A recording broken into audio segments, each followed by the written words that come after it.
Oke, Assalamualaikum warahmatullahi wabarakatuh. Perkenalkan, nama saya Umi Kulsum dari kelas 11 IPA 1. Di video kali ini saya akan membahas tentang budidaya ikan hias dan ikan konsumsi. Nah, video ini bertujuan untuk memenuhi tugas mata pelajaran PKWU atau Prakarya dan Kewirausahaan. Semoga videonya bermanfaat. Oke, budidaya ikan hias dan konsumsi. Budidaya ikan adalah salah satu bentuk budidaya perairan yang khusus membudidayakan ikan di tangki ataupun ruang tertutup. Nah, contoh yang pertama adalah ikan hias. Oke, ikan hias adalah ikan yang berhabitat di air tawar maupun di laut yang dipelihara untuk memperindah ruangan. Nah, ada contohnya yaitu ikan discus. Nah, merupakan ikan hias unik yang bisa dibudidayakan dalam akuarium. Ikan asal sungai Amazon ini dicari banyak orang karena mempunyai corak unik dan memiliki bentuk pipih sehingga terlihat anti mainstream. Peluang ikan discus untuk dibudidayakan secara mendalam akan sangat menjanjikan, terlebih dalam beberapa waktu mendatang, khususnya saat memasuki musim penghujan.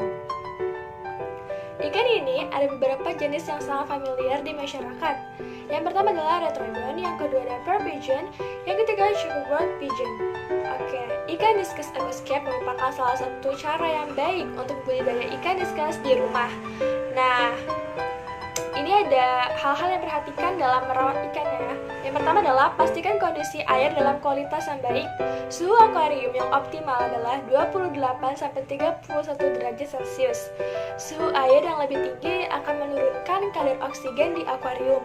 Yang kedua adalah menebar bibit discus, bertujuan untuk mengurangi gejala stres pada ikan saat terjadi peralihan tempat tinggal.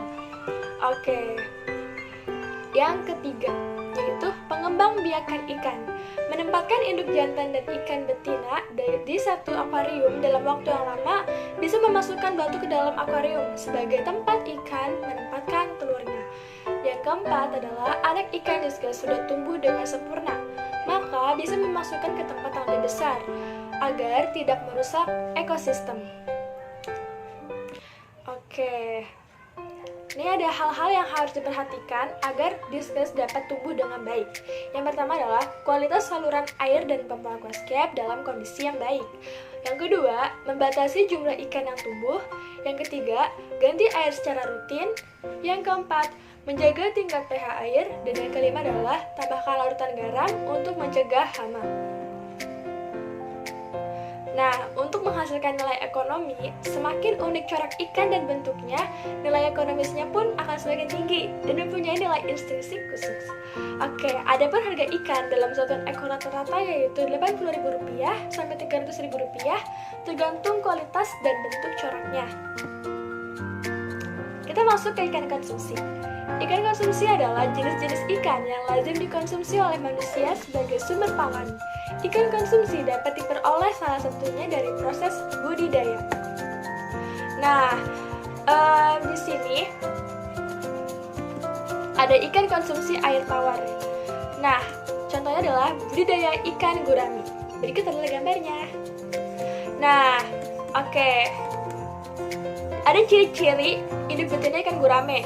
Yang pertama adalah di dahi tidak terdapat tonjolan atau cula. Yang kedua, warna badan lebih terang. Yang ketiga, dasar sirip dada berwarna yang kegelap atau kehitaman. Yang keempat, perut membulat. Dan yang kelima adalah badannya relatif panjang. Nah berikutnya adalah ciri-ciri induk jantan ikan gurame. Yang pertama, di dahi terdapat tonjolan atau cula. Yang kedua, warna badan lebih gelap dan agak pucat. Yang ketiga, gerakan lebih lincah. Dan yang keempat adalah perutnya dekat halus. Kita lanjut. Ciri-ciri induk gurame yang sudah matang dan siap dipijahkan. Yang pertama adalah perut membesar ke arah belakang. Yang kedua, anus tampak putih kemerahan. Dan yang ketiga, perut ikan terasa lembek jika diraba. Ada persiapan kolam pemijahan. Yang pertama, pengeringan dan pembersihan dasar kolam. Nah, ini baik dalam kolam jenis konvensional ataupun maupun terpal ya. Yang kedua adalah pengisian air kolam. Dan yang ketiga, pemasangan sarang atau sosok dan menyediakan bahan pembuatan sarang. berikut yang ketiga, ini adalah proses pemijahan ikan gurame. Yang pertama, masukkan induk gurame yang sudah lolos seleksi ke dalam kolam. Lalu, jumlah ikan gurame jantan dan betina berbanding 1:3. Nah, secara alami, induk jantan akan membuat sarang menggunakan material yang sudah disiapkan. Lalu, setelah sarang siap, maka induk jantan mengajak induk betina untuk pemijahan. Setelah selesai, ikan betina menutup lubang sarang dengan ijuk. Lalu, induk betina menjaga anaknya dan induk jantan membuat sarang. Nah, ada penanganan telur gurame. Oke, yang pertama adalah membersihkan telurnya yang tersisa menggunakan scorecnet. Lalu pisahkan telur dan sarangnya. Cuci telur hingga bersih. Saat mencuci, tambahkan suplemen cair organik spesialis kolam tambak. Lalu masukkan telur yang telah dicuci ke dalam bak penetasan. Nah, pemeliharaan dan penetasan. Lalu setelah itu adalah persiapan bak pendederan, lalu pendederan ikan gurame, persiapan kolam ikan gurame, pemindahan benih ikan gurame dari bak pendederan ke kolam, dan yang terakhir adalah pembesaran ikan gurame.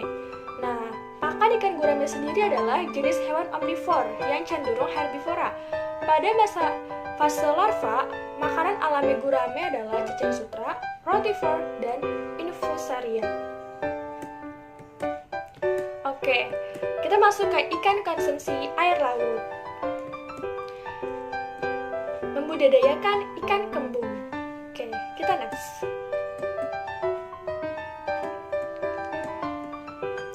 Ikan laut yang banyak dikonsumsi di Indonesia ini masih tergolong dalam ikan pelagis kecil.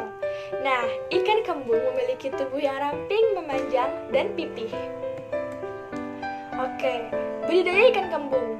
Nah, yang pertama adalah persiapan kolam ikan kembung. Suhu air yang cocok berada pada 26-30 derajat Celcius. pH air kisaran 4-9 ppm. Kandungan oksigen yang terlalut harus sekurang-kurangnya 1 mg atau liternya. Optimalnya 5-6 ppm memiliki kandungan NH3. Nah, yang kedua, pemilihan dan penebaran bibit ikan kembung. Waktu penebaran pada pagi atau sore hari agar benih terhindar dari terik matahari. Yang ketiga, proses pemijahan ikan kembung. Yang keempat, pakan ikan kembung yang dilakukan 2-3 kali sehari. Yang terakhir adalah perawatan ikan kembung. Nah, perhatikan ketinggian airnya. Pada musim kemarau, disarankan untuk menambah air sebanyak 3 kali sehari. Oke, ikan kembung memiliki kandungan omega 3 yang lebih banyak dan omega 6 yang dapat meningkatkan pertumbuhan dan kecerdasan. Jadi ikan kembung ini sangat bagus sekali ya jika dikonsumsi. Oke, terima kasih. Terima kasih sudah menyaksikan video ini. Kita sampai penghujung materi. Mohon maaf dari salah kata. Wassalamualaikum warahmatullahi wabarakatuh.